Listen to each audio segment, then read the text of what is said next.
Well, happy Father's Day. The St. Louis Cardinals own the Chicago Cubs and the second wild card in the National League.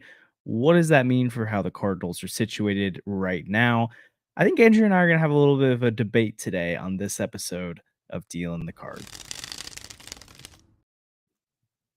Well, happy Father's Day again to everyone who's tuning in. If you're watching afterward, obviously we're recording this late on Sunday night, so you already have hopefully seen the Cardinals series victory over the Chicago Cubs, which didn't come easy. All the games were pretty close. I know there was 5-1 on Saturday, but that was a close game throughout. Just Ian Happ owns the Cardinals, but no one else on the Cubs do. So I think there's a bunch of Father's Day cards coming into Busch Stadium from Chicago today.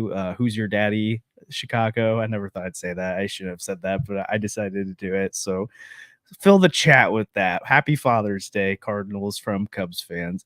Oh man. But seriously, like Cardinals are second place in the National League wildcard race right now. I'm saying that not as like a whoa, this is a really great team, but like that's the state of the National League right now. And we talk, I mean, like it's like WRC plus. You talk about ballpark factors, you talk about the league you're in. The league the Cardinals are in right now is not very good. And so a 500 team, they have the fourth or fifth best record in the National League right now, fifth best record. It's wild.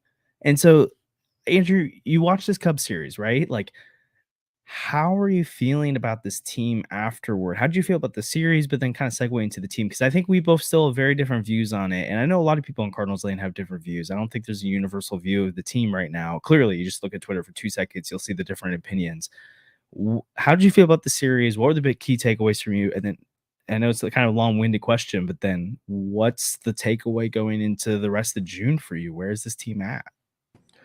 Yeah, I mean, coming into this, the last episode we did, I think we were like half a game back of the third wild card, and I was like, yeah, if the deadline was tomorrow, I would sell. I don't think that's the case anymore because we have the second wild card, so like that doesn't really make a lot of sense. Like when you're in a playoff spot, you're not going to just leave it behind. That would be really dumb.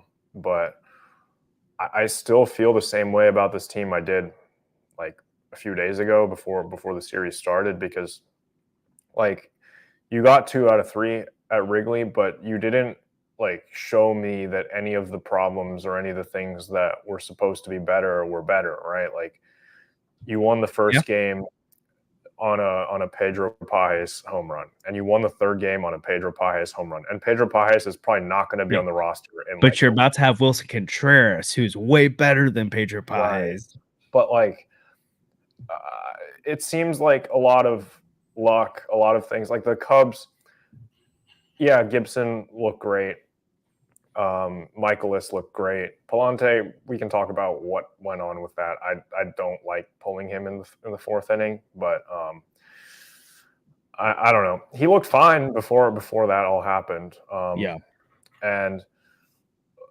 like it's a little deceptive because the Cubs have been like the worst team in the National League from like a certain time period. Like them and the White Sox, like Chicago's just going through it. It's tough, but the offense hasn't shown me that like, oh, like if Paul Goldschmidt hit those 2 home runs, there's a completely different story, right? Because like, oh, one of the key contributors that you expect to be playing well is doing this, but instead it's Pedro Pages, who's like this, who's not even supposed to be on the team. But like it's great. It's a great story. It's fun to see what's been going on with him, and I'm happy for him. I'm excited for him. I just wish instead of winning like 2-1, Paul Goldschmidt, Nolan Arenado, Nolan Gorman did what they're supposed to, and we win like 6-1 instead. You know, like that would make Pages' story a lot better, and not like, oh, we won because this guy just had a magical weekend and that was it. He just kind of put the team on his back. That's a little frustrating to me. I need to see more against the Marlins. I feel like I say this all the time. I need to see more of the offense before I'm fully bought in. But there's also part of me that's seeing the National League and what's kind of happening to some of these teams and being like, if the Cardinals can really go on a run, then they could even like take the second spot in the National League, right? That's within reach. I don't think they'll catch the Phillies. The Phillies are doing really good, but as someone who watches the Dodgers half the time, well, not half the time, but like part of the time, some of those games are late for me, but the Dodgers are kind of falling apart, and I don't know. Like maybe the Oh, you're Cardinals. saying the Cardinals going after Lynn, Gibson, and Gray was better than going after Glasnow and Yamamoto and Otani. That's what you're saying. That's the Well, better option. Braylon and Gibson were like, I don't know if Gibson got hurt tomorrow, then Yeah, that's a it's completely different story, right? Like I I know, don't know. I'm kidding. But, like, I mean, seriously, Andrew, listen, like, I mean, I'm just saying, like, listen to yourself. They are potentially like, that's speaking a run into this team, which they haven't really been able to do You know. outside of that run to get themselves out from the pit they were in, which is important to acknowledge. They could make it interesting for the second spot in the NL. Now, I am not at all gonna like, let's leave the conversation there because the most people cannot handle that conversation. We're not doing that. But, like,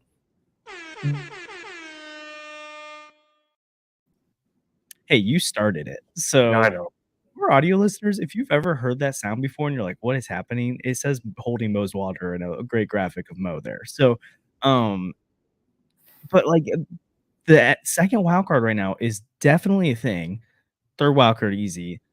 And then NL Central too, like, who knows what happens to the Brewers? But to your point, like, a Sonny Gray injury, a Kyle Gibson injury happens, or Mason Wynn goes down for a long time. Like, that kinda stuff could drastically change the season, but you can also say that about every team. So that's where it's like, okay, until it happens, whatever.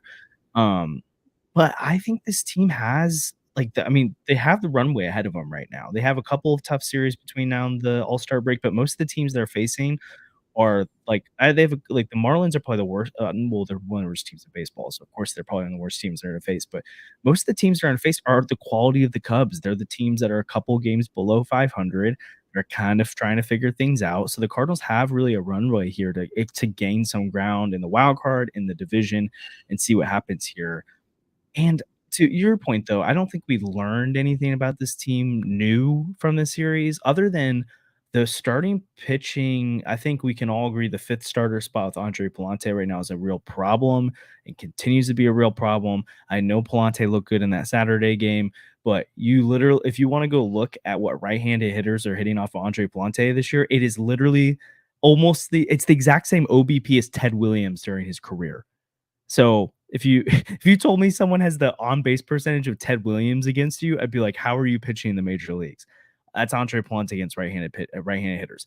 I disagreed with Ollie pulling him out. We talk about the decision, but that clearly shows you they have a major deficiency with their number 5 starter right now. That's bad. But the other 4 starters in the rotation continue to produce. The bullpen continues to come through in big spots. And what was our question coming into the year, Andrew? It was the pitching. But to your point, the story of the season has been the offense. And what did they do? They only scored 6 runs this entire series.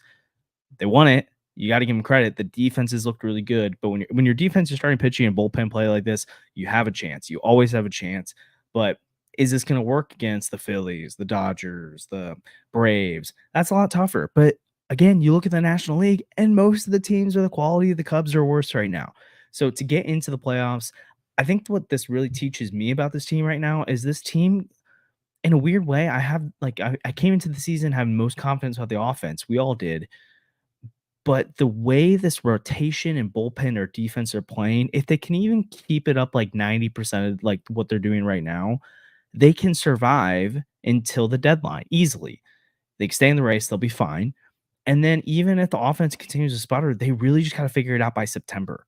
And then you look at this team in October.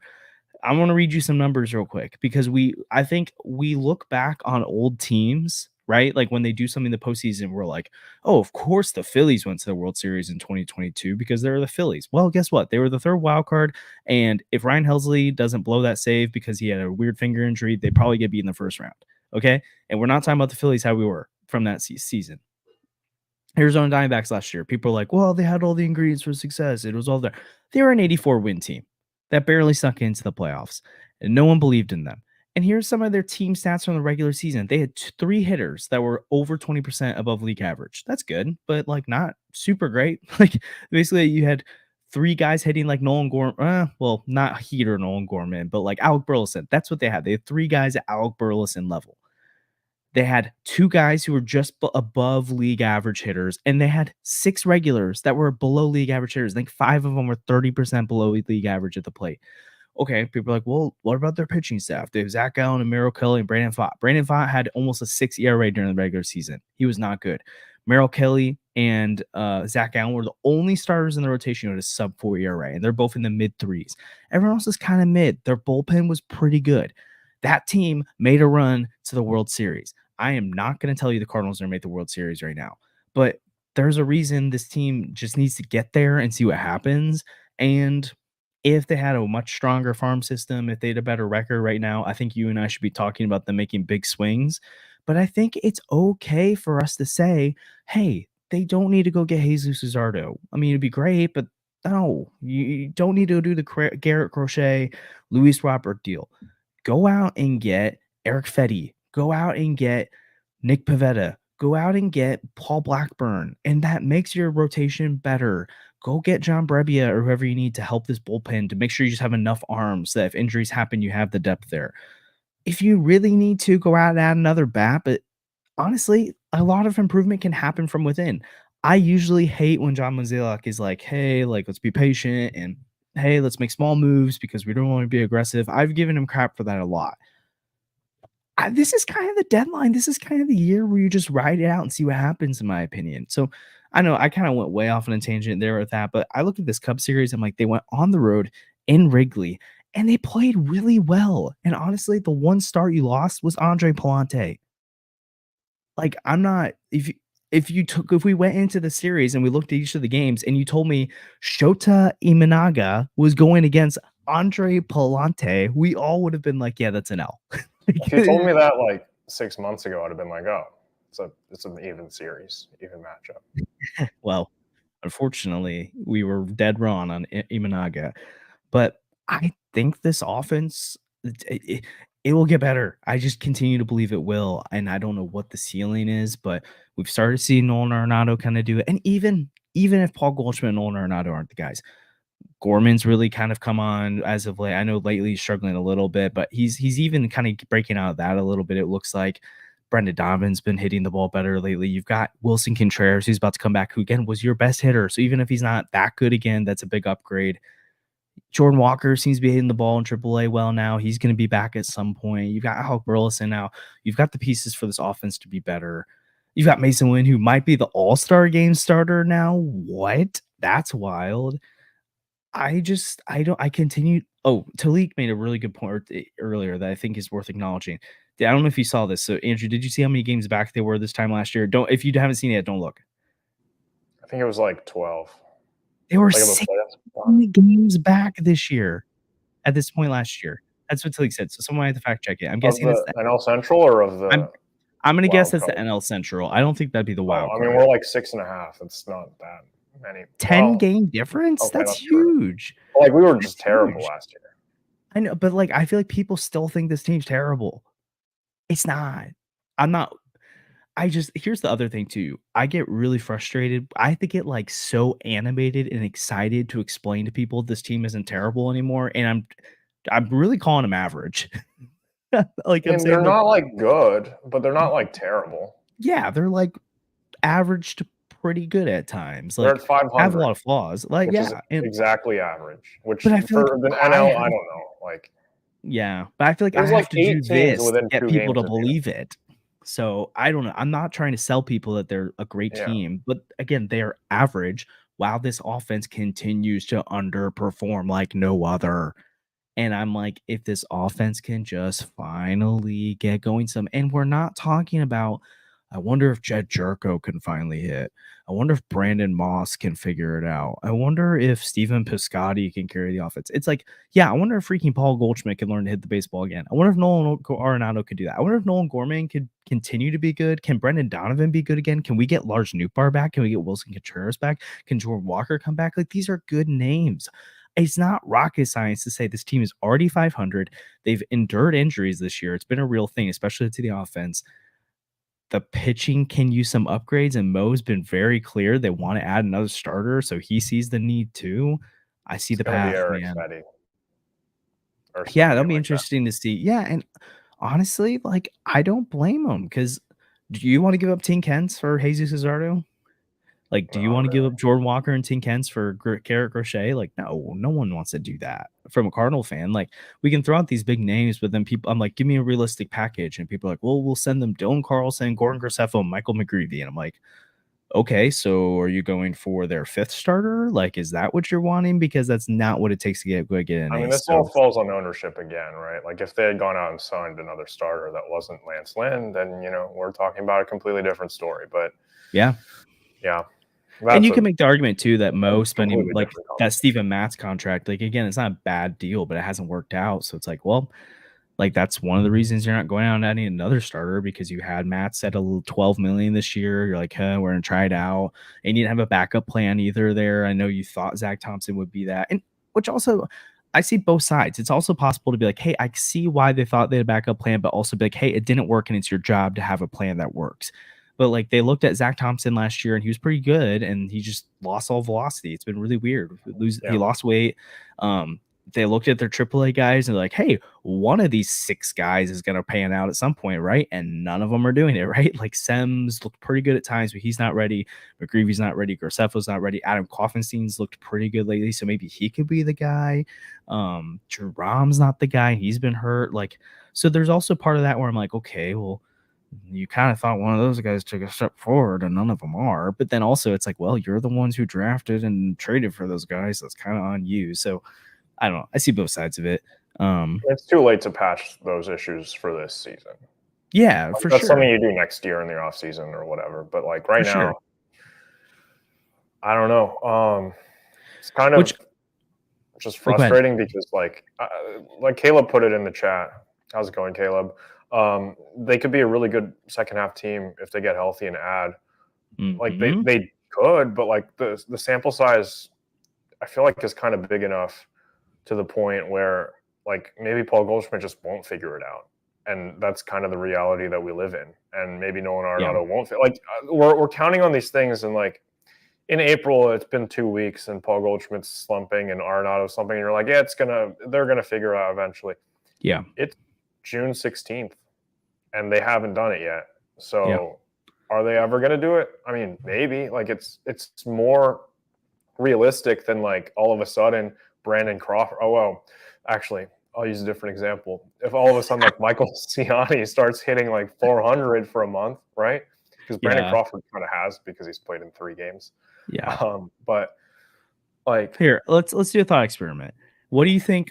What kinds of hitters would you need to add to this lineup right now to make it to feel better about it? Where would you upgrade? Like what? Like today's lineup? I don't think these are fixable problems. Like the only adds that you could, there's like maybe 10 hitters that you can add to this lineup that I think would make sense. Like what you if can I go out and say, go ahead. Like you can go out and say like, oh, we're gonna go get like Tommy Pham, and yeah, he's probably gonna put up better. He's put up better numbers than Paul Goldschmidt this year. But are you really gonna play Tommy Pham over Paul Goldschmidt or like Lars Nootbaar? Yeah, right. Like Wilson Contreras, Tommy Edman, right, and it's Jordan Walker. You've got guys that aren't even on this team right now. Like you can go out and trade for like these guys that would probably have been having better seasons than like Goldschmidt and Arenado. There's guys available at those positions even, but like they're not names that you trust like long term to be better than. Like you're not going to play one of them over Arenado, right? That's just not going to happen. And the positions where you kind of can upgrade, like center field, is Tommy Pham really worth your like assets or investment over like what a different Tommy is? Tommy doesn't. Right, exactly. So like there's like 5 first basemen I would rather have than like Paul Goldschmidt right now, and none of them are available. So it doesn't really matter. Like it's not a discussion that's worth having. Alec Burleson. Right. But so seriously though, like you get okay, so I know it like Tommy Edman, you don't think of him as a bat, right? You're like, whatever. Okay. It's better than Ciani. Michael Ciani has I guess it hasn't updated from today yet, but has like a 510 OPS. Like Tommy Edman's also like incredibly clutch with runners in scoring position. Yeah. And I can probably help with that. And I can guarantee you Tommy Edman gives you at least 100-point OPS upgrade, if not 150 to 200 plus upgrade. Like 200 is probably a little extreme, but like that's huge from one spot in the lineup right there.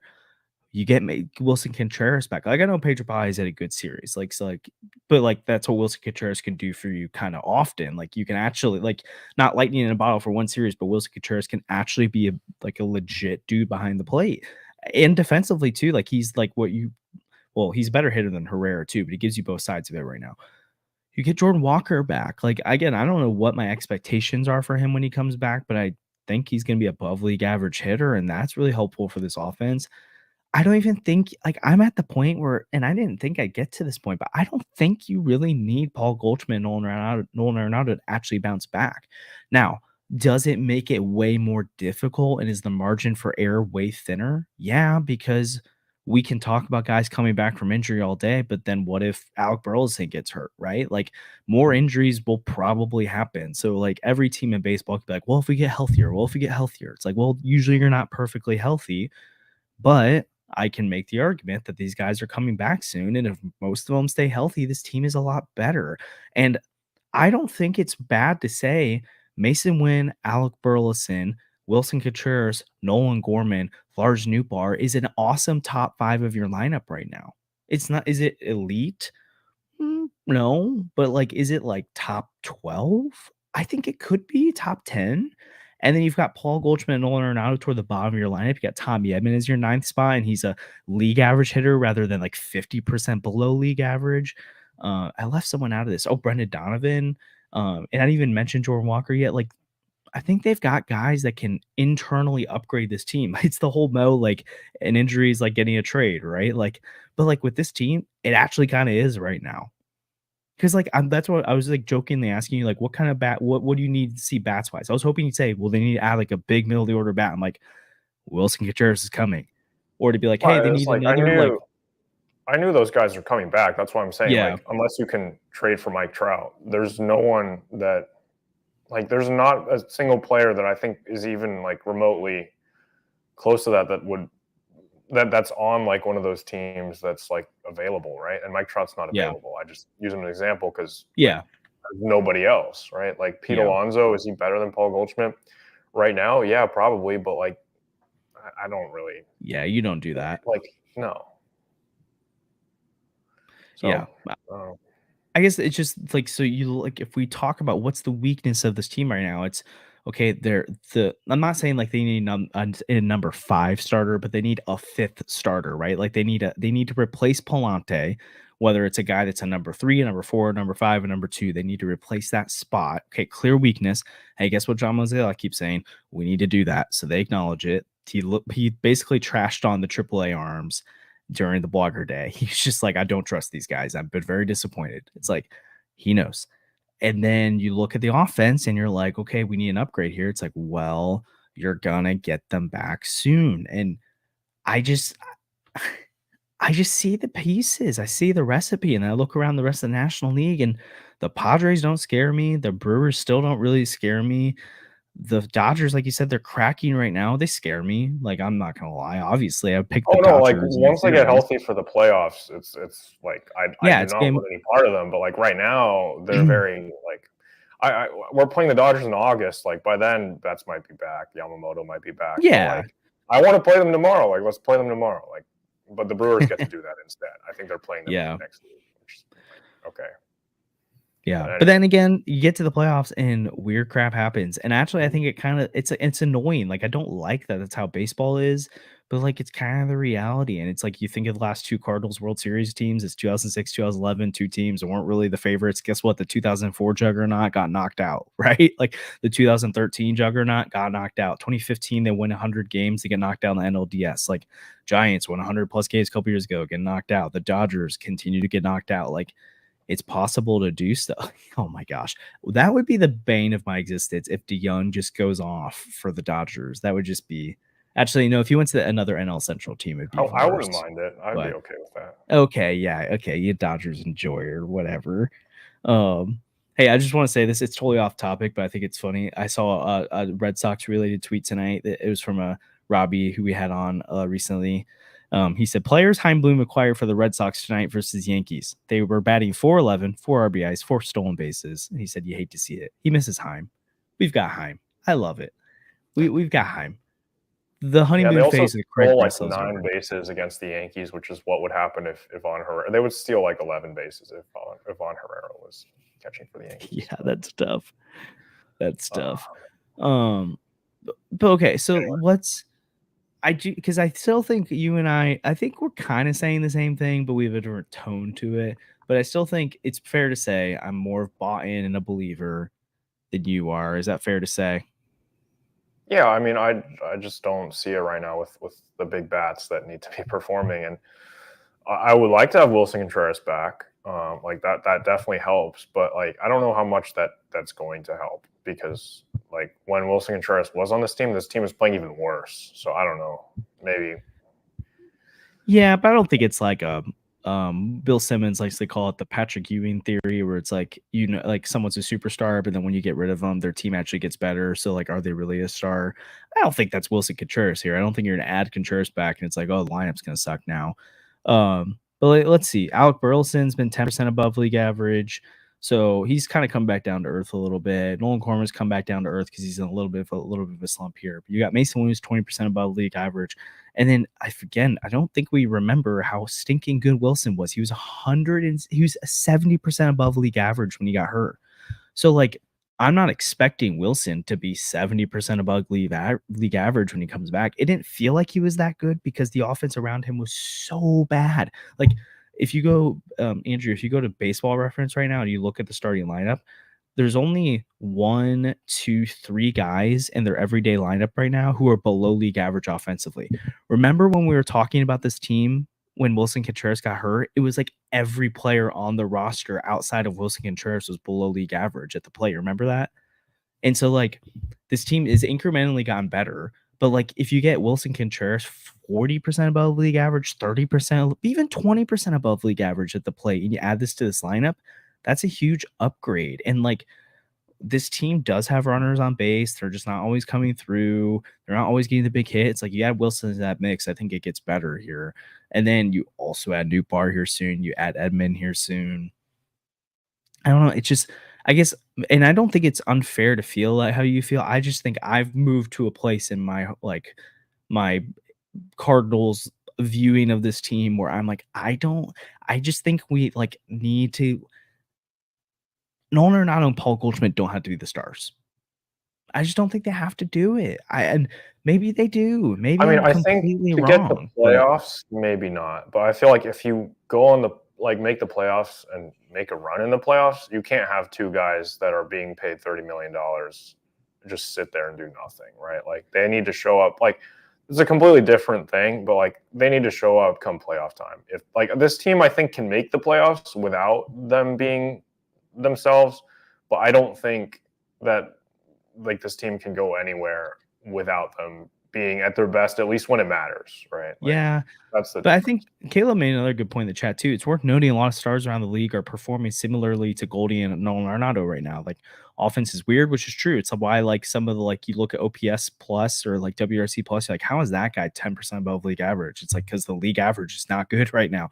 Austin Riley, a guy that most people would be like, hey, like coming into the season was a guy you would like be in the top 10 of MVP candidates, is a 695 OPS guy right now, 6 home runs. Like Austin Riley, he is in his mid to late 20s. He is not a old player. Julio Rodriguez this year has a sub 700 OPS. Corbin Carroll has been terrible. Like these are just guys off the top of my head that like aren't playing well. And you even look at like, again, Nolan Arenado is exactly league average right now.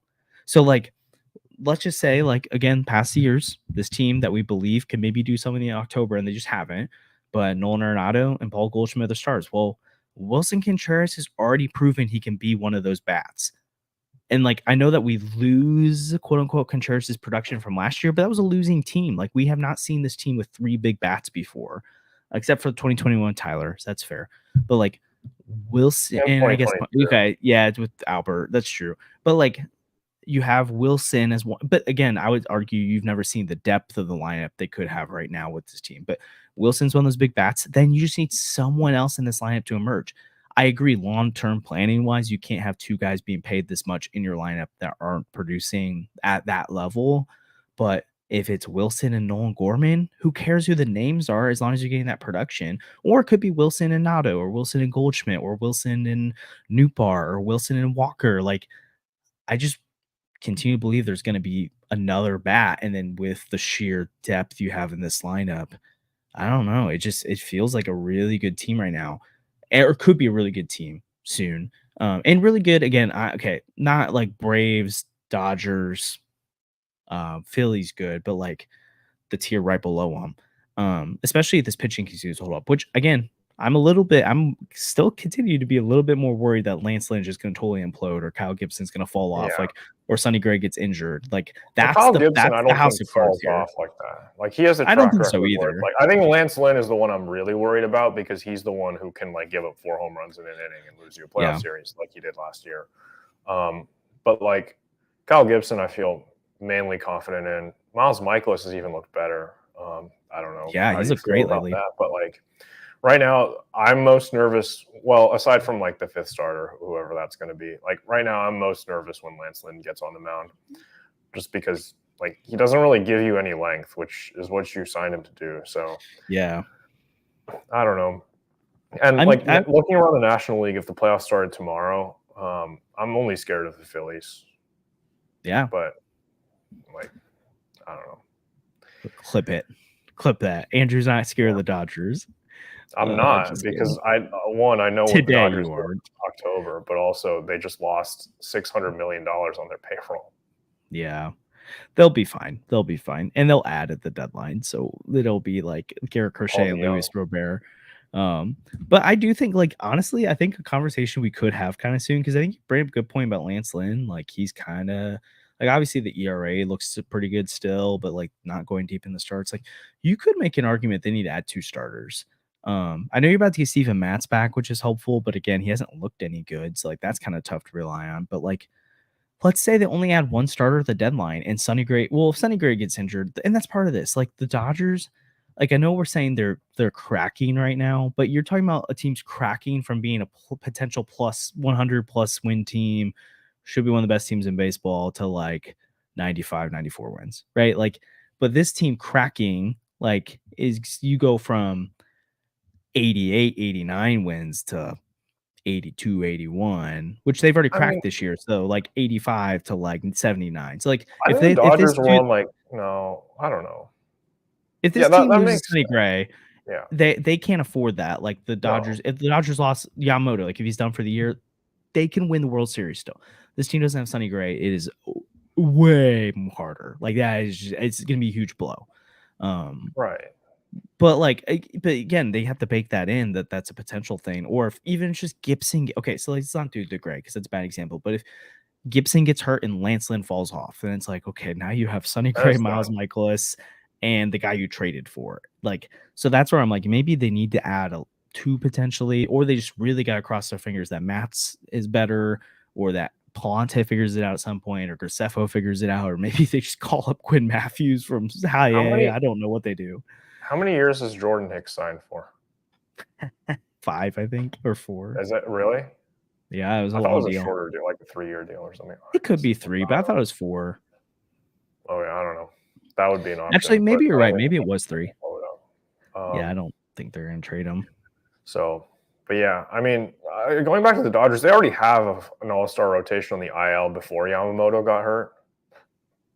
Yeah, let's acquire 6 starters.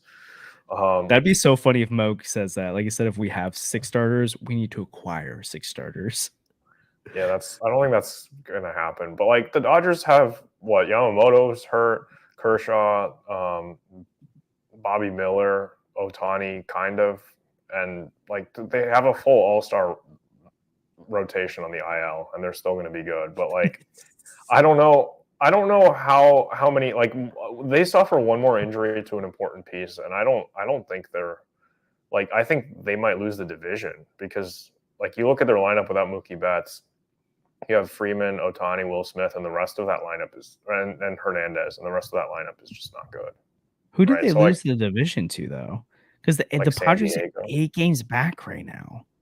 I think like without I don't know. I don't have a lot of faith in them to like keep it going without like if like Smith got hurt, then it's like I don't know because the rest of that lineup is fairly dead. So I feel like even some of those big teams, it's not like guaranteed, which is kind of scary. But yeah, Jack Flaherty, that would be. I don't know. I'm like 90%. Like the Athletic had the overrated players, like that they interviewed a bunch of like anonymous players and asked them to fill out a survey, and like 3% of the players that filled out the survey said Jack Flaherty was the most overrated player in the league. I will put money, like significant amount of money. I bet like $50 that Wilson Contreras is one of the like 4 people that said it was Jack Flaherty. Probably. Right? Probably. Like it has to be.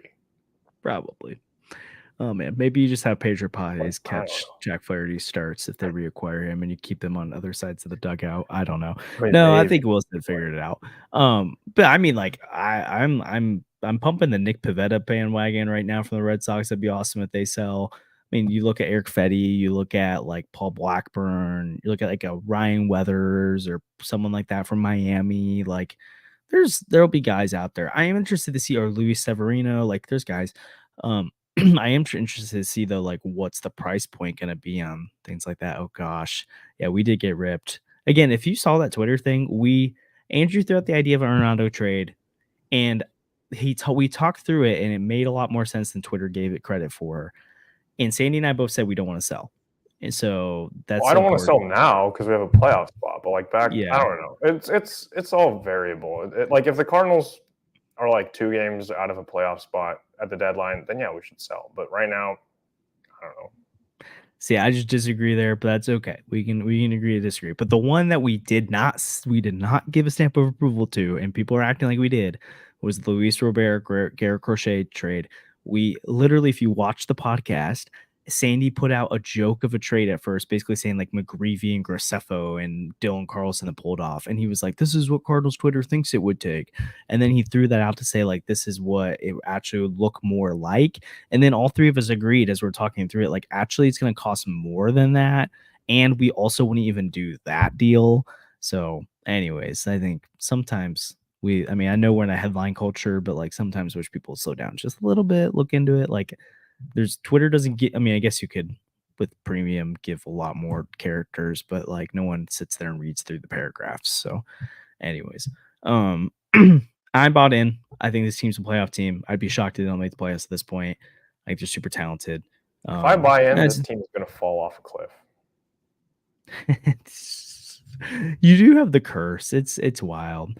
I need to start listening to you and then like going and betting against it. Be like, right, oh, like showed us that suck. He's me Cy Young.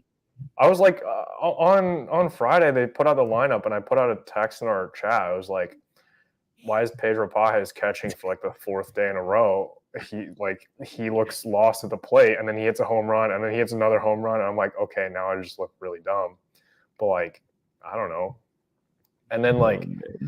There was a tweet going around Dodgers Twitter that was like Shohei Ohtani since like until May 16th, and then Shohei Ohtani after May 16th, where he got hit by a pitch or something and had like a hamstring bruise or something, and he was like, I'm fine, but clearly he had like a 600 OPS after that. Do not ask me where I was, what I was doing on the night of May 16th. You don't want to know because. Oh, I want to know. Like I was at the game, but like. Yeah, I don't know. I just have this curse, so I don't even think I should comment. Gosh. Here's the bat that Cardinals need to add. Ian freaking Happ. I'm gonna seriously, like, the best day of my life. I think one of the best days of my baseball life was the day it'll go down in infamy or days. I can't remember. I think it happened on the same day where Rizzo, Bryant, and Baez were all traded. Oh my gosh, that felt so good. I will feel even better when Ian Happ's traded. I just will. How about when Kyle Hendricks retires or whatever? Because true. Can we touch on that really briefly? Like, Jordan Wicks or what? I always call him Jordan Hicks from Walmart. Anyway, it's true though. But like he got hurt, and I was like, oh well, that sucks. But like we can get to their bullpen, and I see that Kyle Hendricks is coming out of the bullpen. Yeah. I'm like, oh, okay, well we're gonna lose this game. Like that's tough. But and then he's been horrible all year. And it's weird. I almost feel better getting beat by Kyle Hendricks at this point because I'm like, I get so annoyed. It feels like the Cardinals just consistently can't hit bad pitching. But like Kyle Hendricks, I don't care what his ERA is. He just has something against the Cardinals.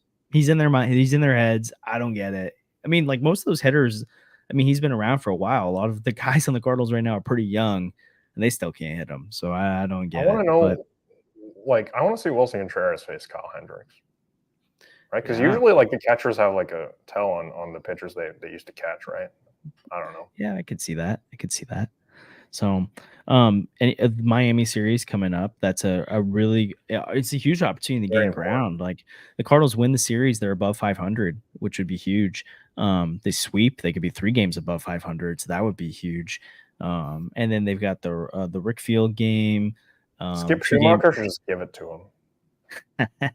Maybe he'll do one a solid. So wait, is it they just play the Marlins and Giants this week, right?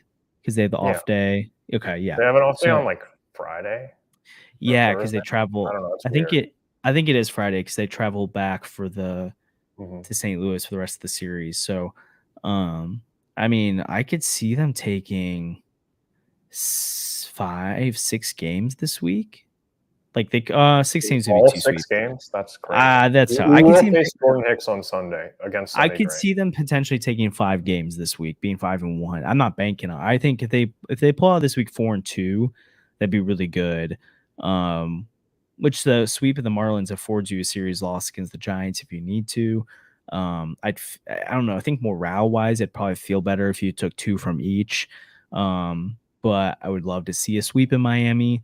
You've got Braxton Garrett tomorrow versus Sonny Gray. I can't remember the other matchups that you got in this series.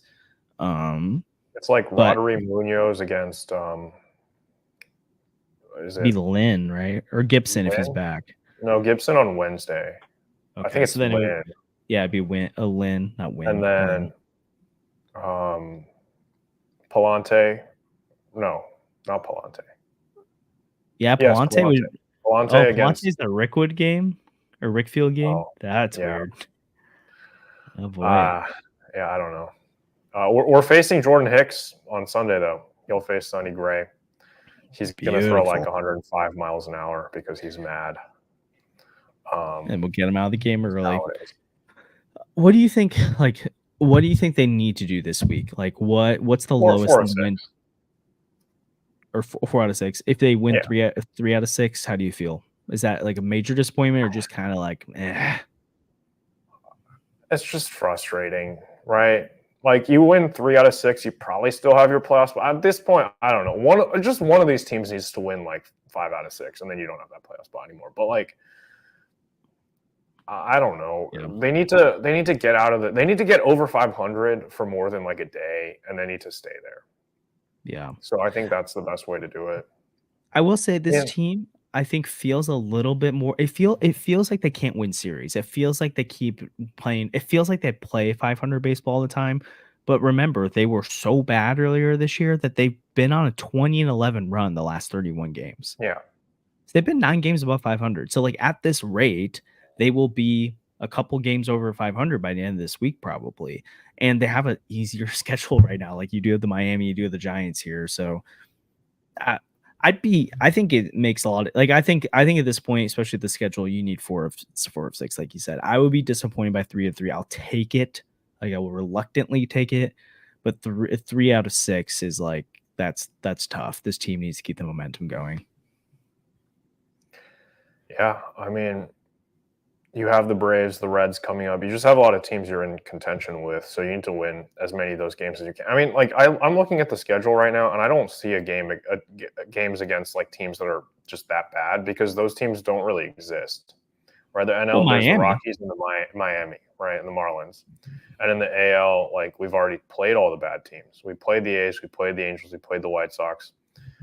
Are there any other bad teams in the AL that we haven't played? I don't know. But like we haven't taken advantage of these really easy games. Yeah. This is our last. Yeah, so the really there's 5 really bad teams in MLB right now. The Rockies, the Marlins, the Angels, the A's, and the White Sox. You've already played year 1 series against the 3 teams in the AL. You're about to finish your last series against the Marlins, and after that, it's one more series against the Rockies, and that's it. Yeah. Right. So those are the last games that you're going to play against those like terrible teams, and you just need to take advantage of them because you haven't done that. You split with the Rockies. You lost the series to the White Sox. You took 2 or 3 from the Angels, 2 or 3 from the A's. That's fine, but like you haven't really capitalized on the bad teams that you get to play. You've been playing well against like the Orioles and like some of the really good teams too, but like if you can beat the really bad teams, it's supposed to be the easy part of your job. It's frustrating when they can't get that done. And I think hopefully this week is the week that they finally show that they can do it. Are they going to do it? I don't know, but this team tends to be frustrating against these bad teams. So I don't know. We'll see. Yeah, but I mean, so like let's look at like this run they went on. So they had that Brewers series that was terrible. They lost 3 of 4. We thought maybe people would get fired. Then they win 2 of 3 from the Angels. They're bad teams. They'd be a bad team. They won 2 of 3 from Boston, kind of a mid team. They obviously swept Baltimore, which is a great team. So that's awesome. And then they sweep technically 2-game sweep of Chicago, mid team. Take 2 of 3 from the Reds, mid team.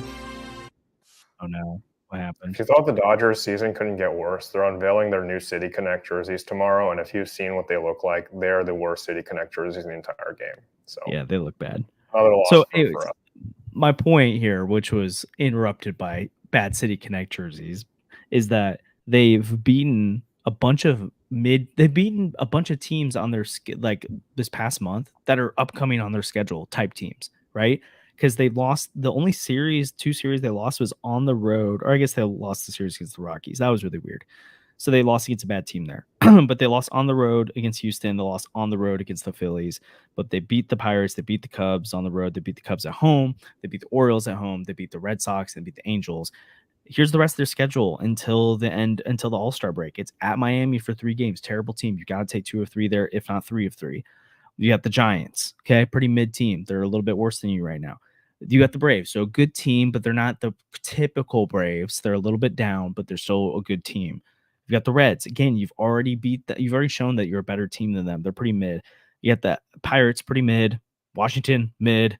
Royals, okay, they're better, but I wouldn't say they're an elite team. And then Chicago again, mid. So like if they went 20-11 against a very similar, actually I would argue tougher schedule than what they're about to face the rest of the way, again, you could potentially see this team, knock on wood, like 6 games above 500 by the not even the deadline, the All-Star break. Just saying, Andrew. Yeah, I mean, hopefully they can just play that way, but I don't know. This team always throws you curveballs. This team always finds a way to make you sad after a good series win. So, I'm not counting on a sweep. I'm maybe I don't know. I think it's even hard to count on a series win, but we'll see what happens. Also, everyone go vote for Mason Wynn because Ellie De La Cruz is definitely going to win the fan vote because that's the name everyone knows because that's the name MLB promotes. So bad. Right? Like, whatever. I don't really like fan votes. I kind of wish just people got to make the decisions. So I don't know. Like there's no reason Ellie De La Cruz should be the starting shortstop right now. I just got accused of taking. I'll take the fan vote on the DH side. Because there's someone else who might deserve the DH spot. But hold up real quick. I just got accused of taking a gummy in the chat from what I just said about the schedule. I'm going to repeat. The Cardinals are 20-11 since Mother's Day. 20-11. 9 games. Not since Mother's Day, since Ollie Marmol's ejection. That's what we should really focus on.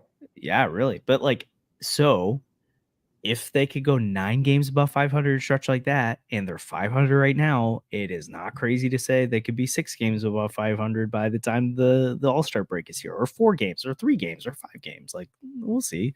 So I know it feels too optimistic, but it's a lot better right now. So we'll see. I mean, also too, they're not full strength right now. You're literally about to get your best hitter back in a few days. You're about to get your center fielder finally. They've been playing well without their players they need.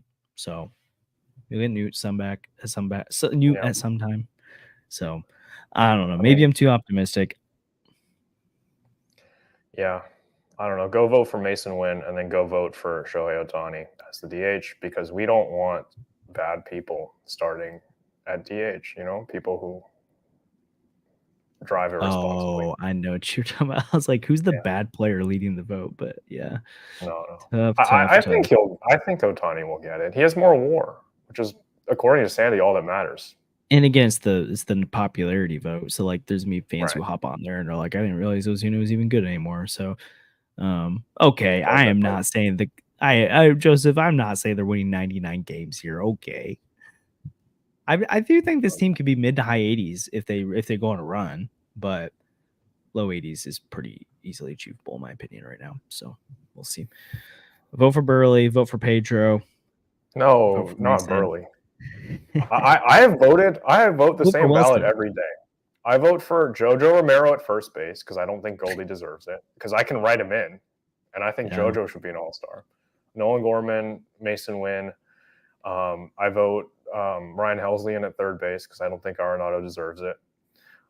And then I vote for like the three outfielders, and then I vote for Ohtani, and then I vote for Martin Maldonado as the American League catcher because it's funny. Oh my gosh. We're ragging on Ellie potentially being the shortstop, but then you're also contributing to the Martin Maldonado fund for catcher. I mean, the White Sox need a representative. Yeah, like it's in the rules. Yeah, Garrett Crochet or Eric Fetty. True. Yeah, Paul DeYoung has an argument. Or even DeYoung right now. Like Paul DeYoung has a 117 OPS plus. I don't know. But the American League shortstop races a lot. Because we can keep talking about this, but I feel like something that people won't, or we got a little bit of a debate going on Twitter, and I feel like it's a conversation you're seeing around a little bit more in chat. I would love to know what you think too. Let us know if you're listening live right now, if you're in the buy category or sell category at the deadline. Like if you think this team should be contending or they're pretending right now. And so let us know where you stand with the team. And then in that same message, let us know, would you still trade Ryan Helsley with that stance? I am of the stance that they should buy, but that they should also explore Ryan Helsley trade. Maybe not, they should not necessarily be the aggressor. Like, I don't think they should be calling teams being like, do you want Ryan Helsley? But like, if Baltimore calls you and is like, I want Ryan Helsley, or LA calls you and wants Ryan Helsley, I'm listening, because I think this bullpen can be, it weakens it. And it probably hurts the argument that this team could continue to be good, but like, I think this team can like this bullpen could be okay without him. And I think you can capitalize on the value and get potentially something really good, but you also I don't think you just take any deal. I think you need a team to blow you away and give you an offer you can't refuse. But that's where I'm at, that they should buy, they should go get a fifth starter, add another bullpen arm, but also be open to the idea of dealing Helsley at the same time. What about you? I mean, like, here's the thing, right? Like, you point to the teams that did it, the Brewers in 2022 and the Mariners like a year ago. Yeah. Both of those teams missed the playoffs. So I'm not really bought into the idea. The Diamondbacks made the World Series, or Diamondbacks did it. Who did they trade? They traded, shoot, why can't I remember his name right now? If you guys remember in the chat, let us know. But they traded their closer, and then they went and got Paul Sewald. Really? Yeah. Like, who was their closer? I don't. I thought the Mariners traded, or they traded a closer, like while they were. I mean, I don't know. I think the Diamondbacks did too. Yeah, I don't know. I'm not sure it's like completely viable, but like, if you're going to give me the Orioles package we talked about last time with Kierstad and another prospect, then sure, then I'm all in on that, because I think you do have the what it takes. But I'm not doing the Milwaukee package where you trade him for like prospects or something. Like Kierstad is major league ready now. That would be fine, but like, I'm not trading him for like, someone who's going to come up next year and be better. That doesn't work for me. Yeah, that's fair. Mark put in here, buy, but who closes? I think for me, you go, JoJo could be the closer at that point. And then because I think, especially if you get him into that ninth inning role where he's not being utilized as much as because JoJo gets utilized in like a lot of different spots right now. And it's also tough on a pitcher to go up, down, not know when you're coming in. Like, there's a reason Helsley likes pitching the ninth. It's helpful for arbitration because of saves, but also like he has consistency. He knows when he pitches. You put JoJo in that role, He's not splitty against righties or lefties.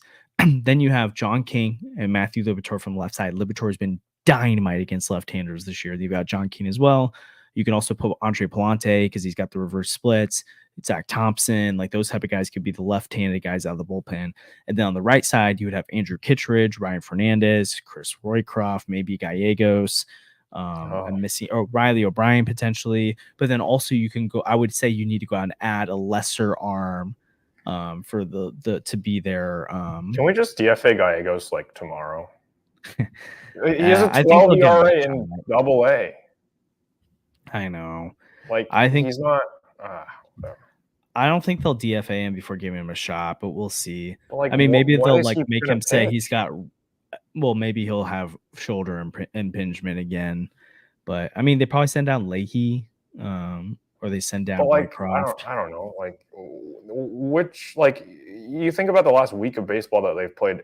Does Gallegos even get into any of those games? Maybe the 5-1 loss. Yeah, because Leahy covered some there. Yeah. So yeah, Libby could be a closer at some point, but I think they've got the tools. Again, it makes the bullpen weaker. I agree, like try Ryan Helsley, but if you get a blown away offer, you do it, I think. But to your point, Andrew, I don't think you just trade him to trade him. I'm not doing that.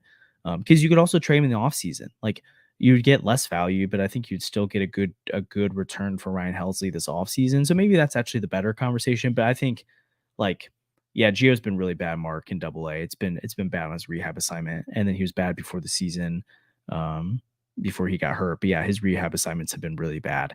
But maybe the Ryan Helsley is like, so I would say like my realistic outcomes of this is, or my like actual preferences is, if the trade that comes across my phone when the trade happens is like, oh my gosh, they got that much for Ryan Helsley, you make the deal at the deadline. Or if it's close to that. If it's not that, then you explore trying to get a really good package this offseason. If you don't get that, then you have him one more year, maybe even extend him or try him out as a starting pitcher. That would be awesome. Add him to the rotation, see what happens. But yeah, so you don't have to at the deadline to get that value. So the Diamondbacks last year traded Chafin. I don't like saying his name, but 4.19 ERA, had 8 saves. I don't know. They upgraded with Paul Sewald, so yeah, it's not an apples to apples comparison, but it's like the Hader one is the only one I can see happening, and that one blew up in the Brewers' faces. Yeah, thanks Brewers. But I think, I mean, I guess I can't remember what other moves the Brewers made. Like, did they add that deadline, or they just sell Josh Hader? I don't remember. Cody, I would say that Gio extension, yeah, it's not great right now, but that's about what he would have gotten in arbitration, and you weren't going to not give him that number this year.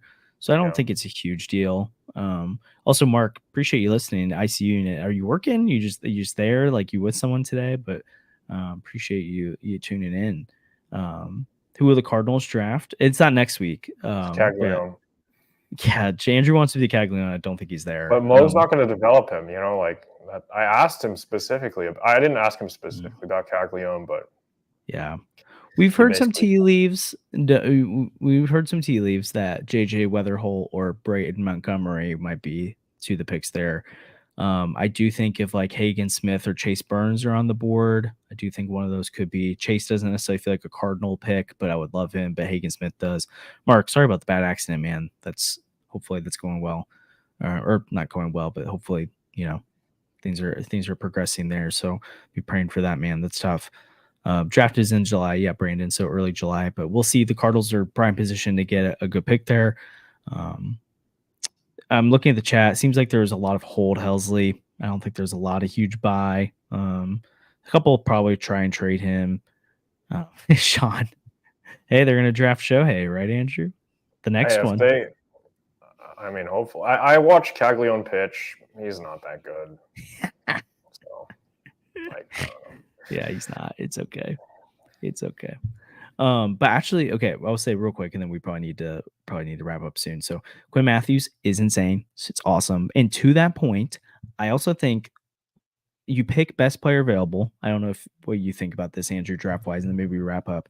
I think you pick whoever you think the best player is on the board, you pick them. That's what the Cardinals should do. But I actually like when people think coming into the year like, oh, they need to get an arm. I actually think you like if you were to like pick the ideal fit for the organization right now, I actually kind of think it's a position player because you look at the minor leagues right now. Who are the guys we're really excited about? What It's Tim about Kent, it's both, Quinn Josh? Matthews. Okay, no, stop. I wish I could put you in timeout on this, but it's Quinn Matthews, it's Tim Kent, it's to an extent Tico Roby, Cooper Jerby, those guys. The position player sides like Chase Davis has looked better lately. Thomas DeJC's been kind of heating up a little bit, but like you don't really have a lot of depth, like top end depth there right now. So I would love. Oh my gosh, I'm so on the JJ Weatherholt bandwagon right now. That'd be awesome. I'm warming up to Bray Montgomery. I don't know why I don't like him as much, but what do you think? Do you think it would be helpful to have an arm? Like if you could pick a position, stop with the two-way. I know that's your preference, but if two-way is not there, would you rather have a position player or pitcher? I trust this organization's ability to develop a position player, and like I don't know. I think pitchers have a lot more risk just in general. That's just kind of how the game has been evolved. So, I mean, the Pirates got lucky with Paul Skeens. Like he could have had.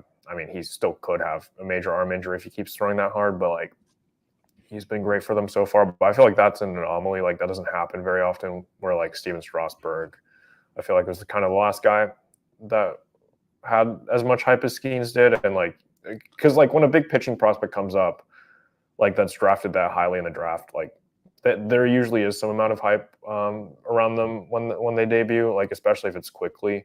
Yeah. So and I think there's enough depth in our minor league systems where like unless you get like a Paul Skeens, it's not really worth it because I feel like you have the guys that can fill out the rotation in the future.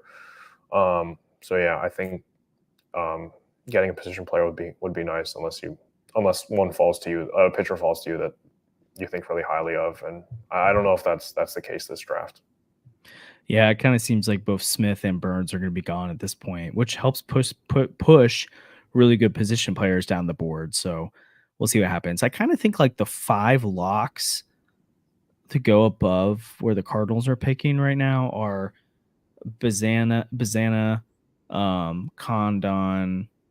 Codon. I'm forgetting all their names right now or how to say it, but then Caglione, Smith, and Burns. I feel like all 5 of those guys will be gone, and the Cardinals pick at 7.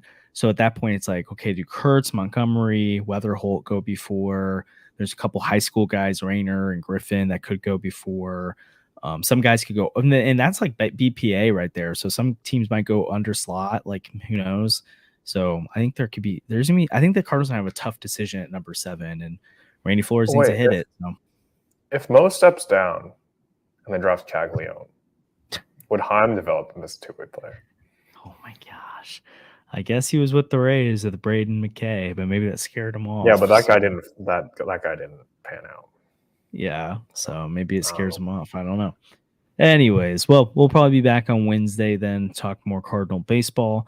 Really appreciate everyone tuning in today. Again, happy Father's Day. It's been a big weekend. Honestly, I was telling my dad, it kind of feels better to beat the Cubs on the road than it does even at home. It feels so good to go to Wrigley and rip their hearts out. So it's so fun. I've only been to one Cardinal Cub game at Wrigley, and it was a game where Addison Russell came off the IL and hit a bomb in his shout out to the fan who caught Pedro Pages' first home run and threw it back. You know who you are. You know exactly who you are. And I know you listen to this podcast. So he's like watching this. He definitely he could be like he seems to pay attention to what we do. So that's true. That's true. I don't know. Oh my gosh. Oh man. Well, anyways, we appreciate you guys listening today. Again, if this is your first time watching, a really good turnout tonight for 10 p.m. So appreciate that. Subscribe helps the channel a ton. Like the video, share it with people you know. If you know other Cardinals fans who enjoy content like this, if you have topics you want us to be going and talking about soon, let us know on Twitter. Join our Discord, which you can do that in the membership program on the computer version of YouTube. It's usually harder to do on a phone. Let us know what you want to talk about because that'll influence what we try to talk about sometimes. We'll have some fun guests on soon too. We've got some different stay positive, Josh. Thanks, Joseph. We've got some different players. We've got kind of hopefully coming on soon. We've got some of the writers coming back too. So it'll be fun. Obviously, trade deadline draft is all coming up here soon too. So there's a lot to talk about. Cardinals are playing better. It's a lot of fun. So subscribe, like the video, helps out a ton. Comment if you've got anything you want us to address soon. And yeah, we really appreciate everyone coming out. So Good series win over the Cubs. We'll see you next time.